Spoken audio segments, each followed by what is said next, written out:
semana recebi uma mensagem com uma dúvida de matemática. Qual número é maior? 0,83 ou 0,120? Quando eu recebi essa mensagem, logo lembrei dos meus alunos que muitos têm dúvidas ao comparar números, principalmente os números decimais e as frações. E como que eu resolvo esse problema? Vem comigo que eu vou te explicar nesse vídeo.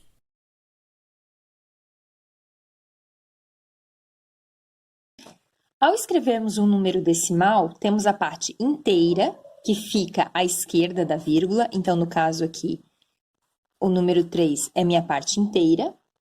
E a parte decimal, que fica à direita da vírgula. Então, no caso aqui, o 45 é a minha parte decimal.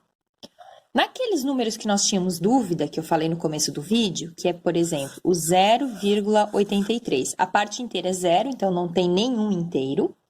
E 83 é a parte decimal. Essa parte decimal, a gente ainda consegue dividir em décimo, que é o 8, em 3, que é o centésimo, que é o 3, né? E se eu continuasse, eu ainda teria o milésimo e assim por diante.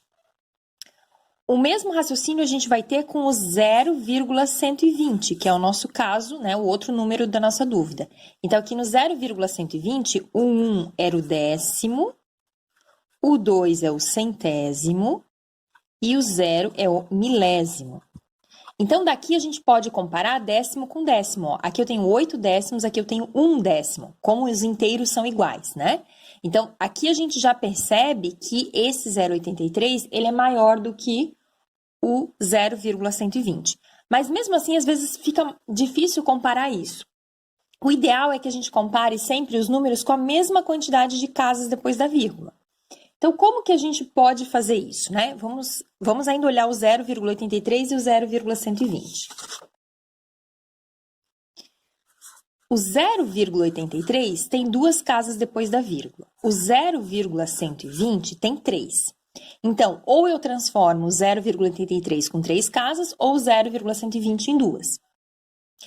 Como aqui eu tenho duas casas, eu posso acrescentar mais uma. Vou até fazer de outra cor aqui, ó. Vou colocar o 0.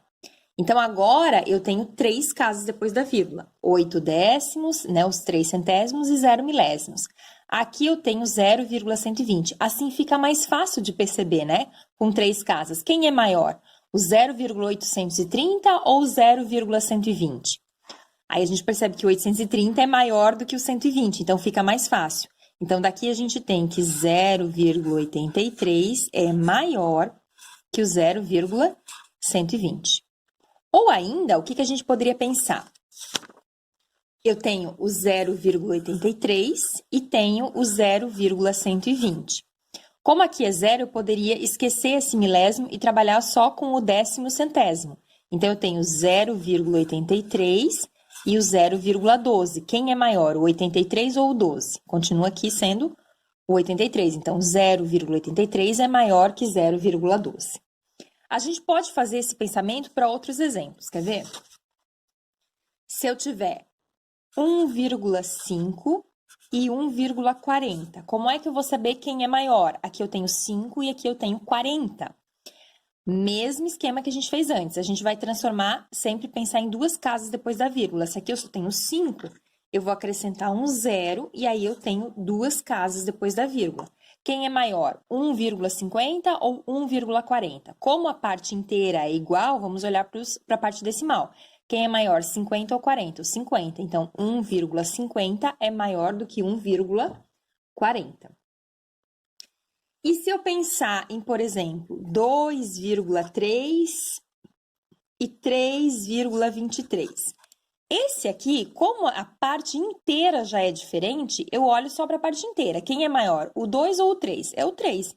Então, aqui eu já sei que 3,23 é maior que 2,3, ou, né, lendo como a gente está vendo aqui, 2,3 é menor do que 3,23. Então, assim, a gente tem que tomar cuidado e prestar atenção nisso aqui. Sempre primeiro olhar o inteiro.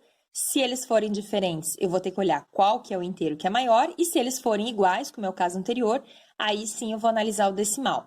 O ideal é que a gente tenha sempre a mesma quantidade de casas depois da vírgula, né, de casas decimais, para a gente poder fazer essa análise. Vamos fazer alguns exemplos para ver se a gente entendeu.